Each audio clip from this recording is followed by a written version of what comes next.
Bismillahirrahmanirrahim. Assalamualaikum warahmatullahi wabarakatuh. Kami, mahasiswa dari Universitas Islam Negeri Alauddin Makassar. Video ini dibuat untuk menyelesaikan tugas kelompok di mata kuliah Astronomi Bola dengan dosen pengampu Dr. Muhammad Raswan Sarif, MSI. Kami dari kelompok 2 yang terdiri dari 5 anggota yang masing-masing bekerja sama dalam memenuhi tugas ini. Saya atas nama Syarif Hidayatullah selaku moderator. Di sini saya akan memandu video presentasi pada kesempatan kali ini. Adapun teman-teman saya, Hasmia Saminuddin, Ahdiatul Badira, Alif Triardana, dan Sheila Nur Alifa. Kami dari kelompok 2 akan membahas tentang sistem koordinat langit, geometri bola, koordinat geografis, dan koordinat horizon. Buat kalian yang ingin mendownload materi ini, coba cek di link deskripsi. So, langsung saja, inilah dia video presentasi kami. Baiklah, saya akan menjelaskan mengenai geometri bola. Yang dimana geometri bola adalah geometri 2 dimensi dari permukaan bola. Pada geometri bola, titik diberikan definisi seperti pada geometri datar. Tetapi, garis lurus diberikan definisi sebagai lintasan terpendek selang 2 titik, yang disebut geodesik. Pada permukaan bola, geodesik adalah anggota dari sebuah lingkaran luhur, sehingga dengan demikian sebuah sudut dibentuk oleh 2 buah lingkaran luhur. Adapun elemen dasar geometri bidang Euklidean adalah titik dan garis. Di bola, titik didefinisikan dalam arti biasa. Namun analog dari garis adalah geodesik yang merupakan lingkaran besar. Adapun ciri utama dari lingkaran besar adalah bidang yang berisi semua titiknya juga melewati pusat bola. Selanjutnya, mengukur dengan panjang busur menunjukkan bahwa jalur terpendek antara 2 titik yang terletak di bola adalah segmen yang lebih pendek dari lingkaran besar yang mencakup titik-titik tersebut. Banyak teorema dari geometri klasik juga berlaku untuk geometri bola, tetapi tidak semua melakukannya karena bola gagal memenuhi beberapa postulat geometri klasik, termasuk postulat paralel. Dalam trigonometri bola, sudut didefinisikan antara lingkaran besar. Trigonometri bola berbeda dari trigonometri biasa dalam banyak hal. Misalnya, jumlah sudut interior segitiga bulat selalu melebihi 180 derajat, dan juga 2 segitiga bundar yang serupa adalah kongruen. Selanjutnya, saya akan menjelaskan rumus luas bola dan volume bola. Luas bola L sama dengan 4 kali luas lingkaran, sama dengan 4 kali pi r kuadrat. Jadi hasilnya 4 pi r kuadrat. Selanjutnya, rumus dari volume bola. V sama dengan 4 kali volume kerucut, sama dengan 4/3 pi r kuadrat kali T.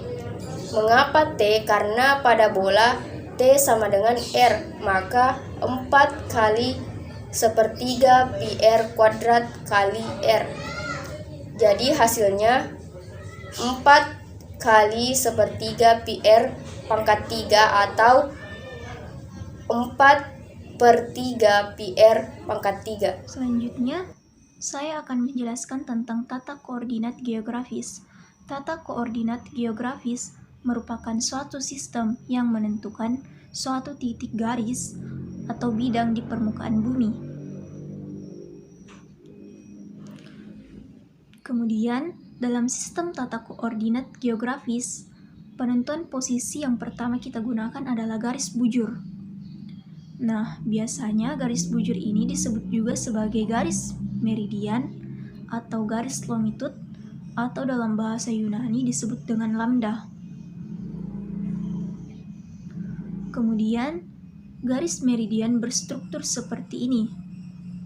Semua garis bujur atau garis meridian saling berpotongan di kutub utara dan kutub selatan bumi. Kemudian, dari semua garis meridian itu ada satu garis yang bernilai 0 derajat. Nah, yang bernilai 0 derajat ini disebut sebagai garis meridian utama atau prim meridian. Lalu dari meridian utama ke arah timur disebut garis-garis bujur timur yang bernilai positif. Lalu dari meridian utama ke arah barat disebut sebagai garis-garis bujur barat yang bernilai negatif. Lalu meridian utama ini melewati kota Greenwich yang ada di Inggris. Selanjutnya untuk nilai garis meridian atau garis bujur. Tadi untuk 0 derajat disebut sebagai meridian utama. Sedangkan untuk lawannya yaitu 180 derajat disebut sebagai antimeridian. Garis bujur timur yaitu garis-garis yang terletak dari meridian utama ke arah timur sampai garis antimeridian. Adapun garis bujur barat adalah garis-garis yang terletak dari meridian utama ke arah barat sampai garis antimeridian. Selanjutnya yaitu garis lintang. Garis lintang disebut juga sebagai garis paralel karena mereka semua saling sejajar. Biasa juga disebut sebagai garis latitud atau dalam simbol Yunani disebut dengan pi. Berikut ini adalah struktur garis lintang. Di antara garis lintang ini ada satu garis yang dinamakan sebagai garis ekuator atau garis khatulistiwa. Garis ekuator atau garis khatulistiwa adalah garis yang membagi bumi bagian utara dan bagian selatan. Selanjutnya, garis ekuator ini ditetapkan sebagai 0 derajat lintang. Kemudian dari ekuator ke arah utara disebut sebagai lintang utara yang bernilai positif, dan dari ekuator ke arah selatan disebut sebagai lintang selatan yang bernilai negatif. Kemudian untuk besarnya garis lintang mulai dari 0 derajat sampai 90 derajat, lintang utara ke arah utara bernilai positif. Dan 0 derajat sampai 90 derajat lintang selatan jika ke arah selatan bernilai negatif. Jadi tidak mungkin ada garis lintang yang hasilnya lebih dari 90 derajat. Lalu garis lintang utara ini adalah lokasi sebenarnya kutub utara bumi, sedangkan lintang selatan adalah lokasi sebenarnya kutub selatan bumi. Lalu jika diproyeksikan pada peta, maka garis-garis bujur yang ada pada bumi menjadi garis-garis seperti ini, atau garis vertikal yang bernilai 180 derajat bujur barat sampai 180 derajat bujur timur. Sedangkan untuk garis lintang digambarkan seperti ini, horizontal, yang dimana bernilai 90 derajat lintang utara sampai 90 derajat lintang selatan. Kemudian jika digabungkan, keduanya akan membentuk kotak-kotak seperti ini. Sebelumnya, kita telah mempelajari mengenai koordinat geografis bumi yang merupakan pemetaan koordinat bumi. Untuk koordinat horizon sendiri merupakan pemetaan koordinat dari bola horizon. Jadi, suatu lingkaran dibentuk untuk mengetahui asimut benda langit dan tinggi benda langit. Koordinat terdiri dari asimut sama dengan asimut benda langit dan H sama dengan tinggi benda langit. Jadi di sini saya memiliki seorang pengamat yang berada di titik mana saya di permukaan bumi. Pada pengamat ini sebenarnya terdapat bola horizon dan ada juga bidang horizon. Bidang horizon ini memiliki 4 titik istimewa yang disebut dengan titik kardinal atau titik arah mata angin yang terdiri dari barat, utara, timur, dan selatan. Sementara tepat di atas posisi pengamat disebut dengan zenit, dan tepat di bawah posisi pengamat disebut dengan nadir. Jadi, zenit adalah titik yang tepat berada di atas pengamat, dan nadir adalah titik yang tepat berada di bawah pengamat. Nah, misalkan sekarang pengamat ini mengamati objek bintang yang letaknya ada di sini. Untuk mengetahui koordinat suatu bintang, kita membutuhkan garis vertikal atau garis meridian atau garis lintang. Ini meridian horizon.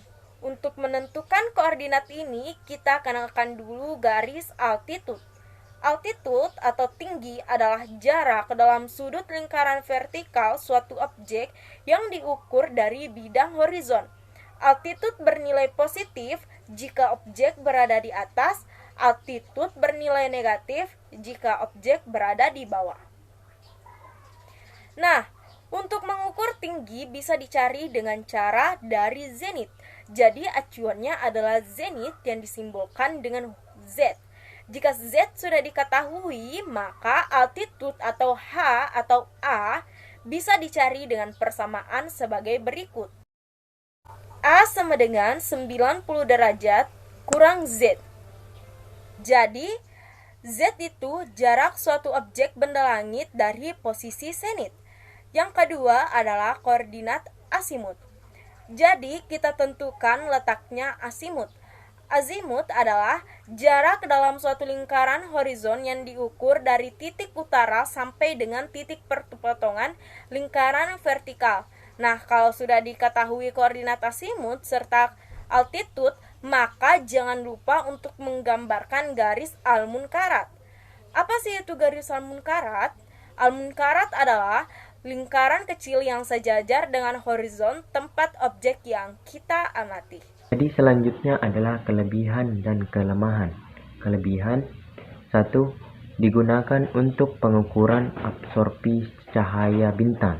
2. Digunakan untuk menentukan lintang dan bujur suatu tempat.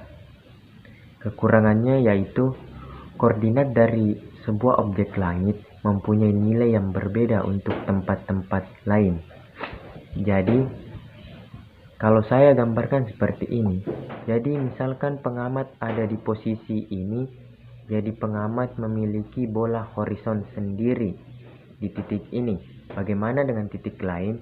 Otomatis koordinat horizon yang dia amati terhadap suatu objek juga berbeda. Oleh karena itu, koordinat horizon tidak dapat menggambarkan lintasan peredaran semu bintang. Nah, itu kelemahannya.